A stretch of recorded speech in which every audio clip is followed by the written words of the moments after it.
A shocking Vikings move is imminent as new reports reveal a huge update at quarterback, sure to stun Vikings fans at the alarming nature of the situation, which reintroduces the possibility of a much discussed reunion in Minnesota.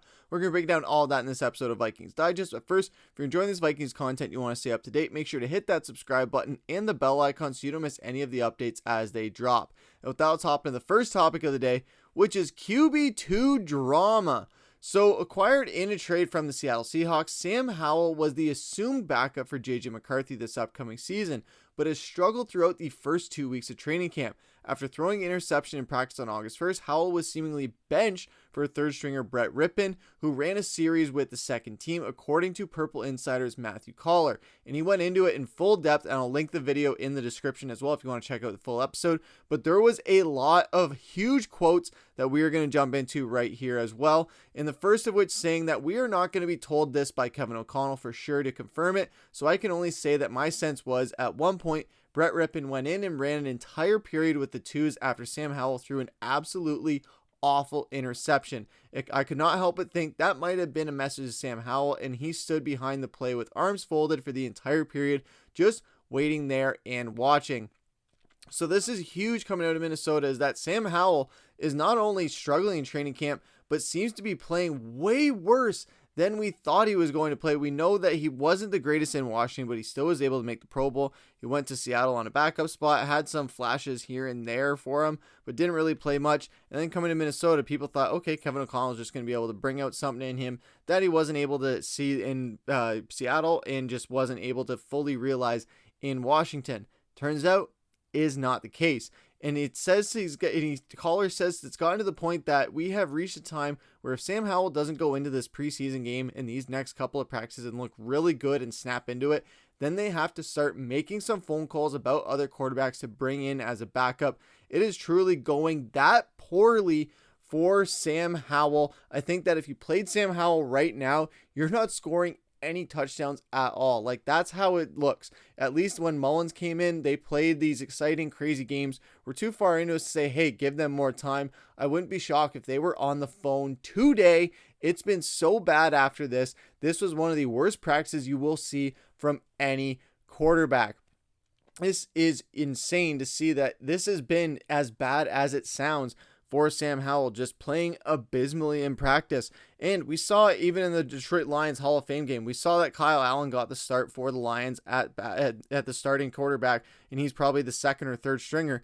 He could be finding himself in the CFL after that game and that poor performance. And now we are seeing a potential repeat of that with Sam Howell, where if he goes into this preseason game and puts out an absolute dud, do not be surprised if Minnesota trades him before the second preseason game, or even just before the start of the regular season, and trying to get a more reliable quarterback too. Because it's very possible that it could get better, it could click in, it could improve. It's just that when you can't even complete passes, you can't even run plays, it's not really helping them develop a lot of guys or prepare a lot of guys for these in-game, high-stakes regular season games. So that's going to be very key for Minnesota to watch going forward, is seeing just how bad this Sam Howell project gets.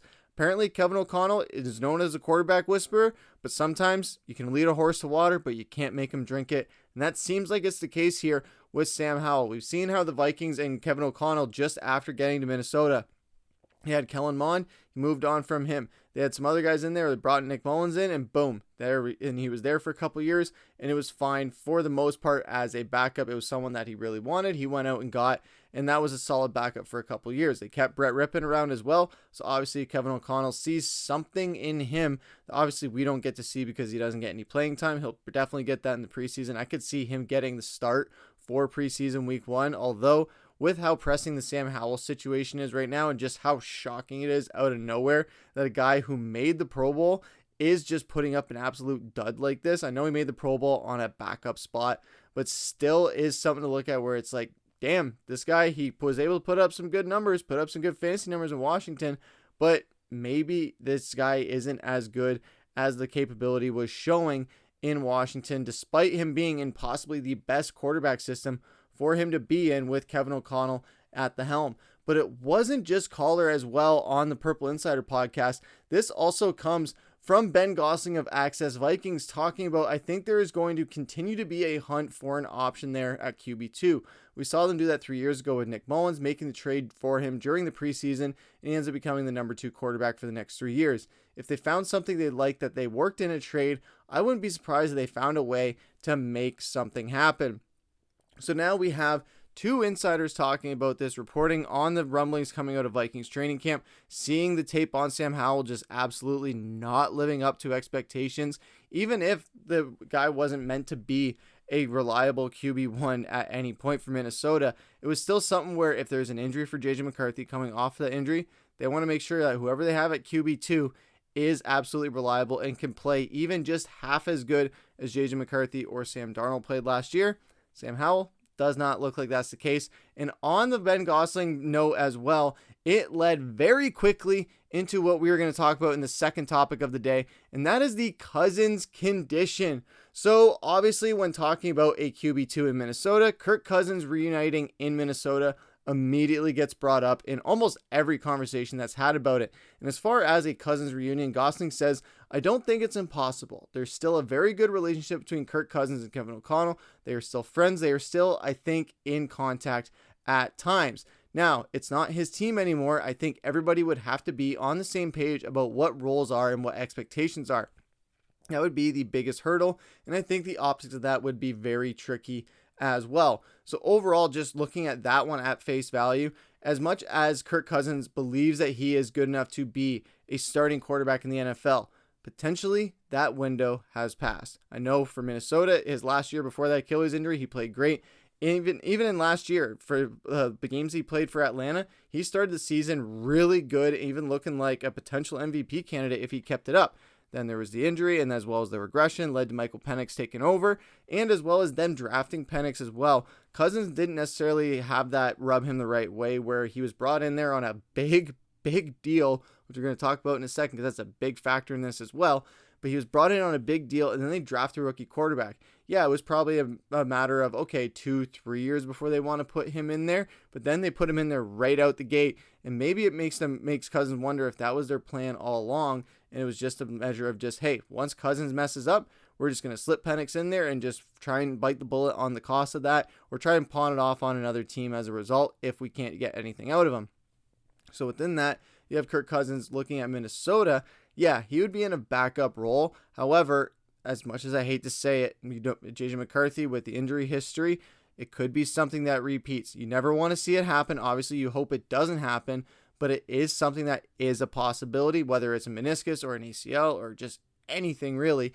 This is the Minnesota Vikings, and this is the NFL, and this is the age where there is a lot of bad injuries happening that aren't necessarily contact related. We know the whole turf versus grass debate and all the injuries that come from that. So yes, this isn't me saying that JJ McCarthy is going to get injured or hoping he gets injured so Cousins step in. This is just saying that this is the Minnesota Vikings. This is the NFL. Injuries do happen to big name players. So if that does happen, you want to make sure that you have somebody who can be reliable. Now, is Kirk Cousins going to be on the level of a starting quarterback who's going to win us playoff games? No, because we've seen it. We've seen him at the best of what he can do, and we know what his ceiling is. His ceiling is not going to win us playoff games. What we need is if Kirk Cousins can step in. Yeah, we did improve the team since he was there, so that is something that could help him. But what we need is if we need Kirk Cousins to step in for a regular season game or a couple, that's where you need him to really step in there, win those 1 o'clock window games where he shines the best and get us a W when it matters most, when it could have been a loss otherwise, and not really jeopardizing the team in any way, in the way that Sam Howell, Brett Rippon, or some other ones in the past, like when Cousins got hurt, absolutely did. So overall, that is a major factor with Cousins. If he comes in here and realizes, hey, I am merely here as a solid backup plan to help JJ McCarthy and be a mentor to him in a way that he couldn't necessarily be for Michael Penix, just because of the personal element involved in it and feeling a little bit slighted. This is a bit of a different story, coming back to a familiar environment, so that could change the narrative a little bit for him. But there's also the matter of the fact that he inked a 4-year deal worth $180 million with Atlanta in the spring of last year. However, after a $10 million roster bonus with the Falcons paid him in March, the QB's base salary for the season is at $27.5 million.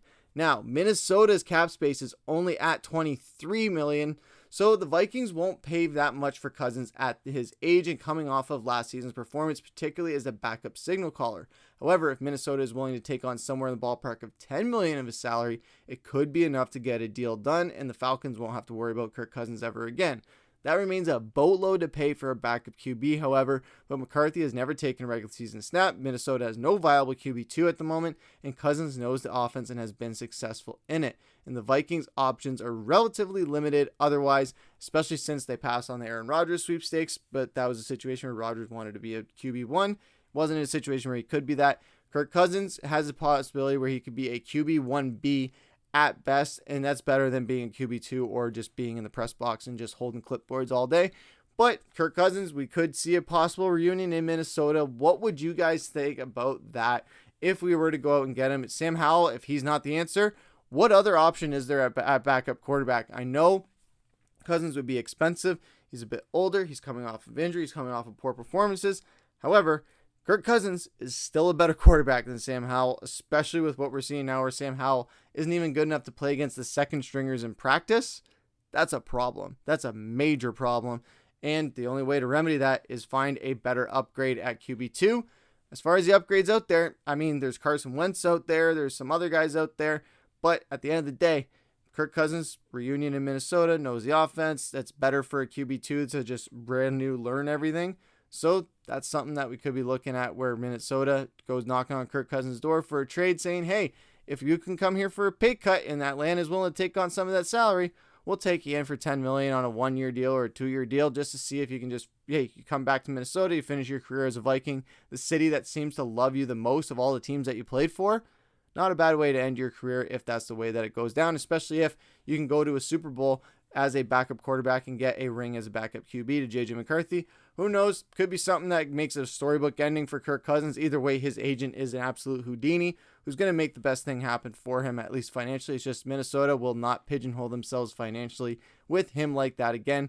So it's just a matter of if he can come here on a deal, understands the role that he's going to play, that's something where Minnesota could be looking at a possible reunion, and I would be okay with it. But what do you guys think about this down below? And let us know, if it's not Kirk Cousins, who else is it you would want to see as a Minnesota Vikings backup quarterback? But that's going to do it for this episode of Vikings Digest. Make sure to leave a like, comment, subscribe, hit that bell icon so you don't miss the episodes when they drop. We'll be back at it tomorrow with another episode. But for now, I've been your host, Griffen. Take care.